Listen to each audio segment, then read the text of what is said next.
Shumë njerëz nuk e din ngjarjen e Nuhit dhe barkës së tij. Dëgjoj këtë ndodhi të mahniqshme të cilën e rrëfen Allahu i lartëmadhëruar në Kur'an.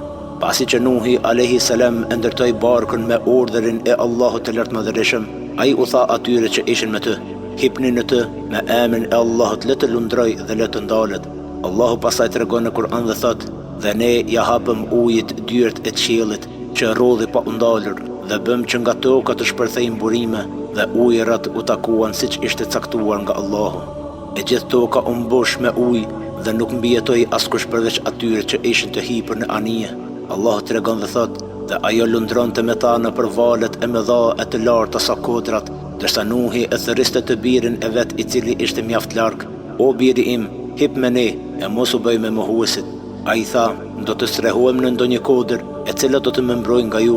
E Nuhi i tha: sot askush nuk do të kursehet nga ndëshkimi i Allahut përveç atij të cilin e mëshiron ai. E një val hyri mes tyre dhe i ndau ata dhe ai që i mbytur. E pastaj Allahu thot: o tokë, gëlltite ujin tënd, dhe o qiell, ndaloje ujin tënd, dhe uji u tërhoq e u plotësua për caktimi i Allahut, ndërsa barka u ndal në kodrën El Gjudi dhe ishte thënë: mallkuar qoftë populli i pafe. Nëse këto ngjarje janë të dobishme për ty, komentoj me inshallah për të vazhduar me këtë seri ligjëratash.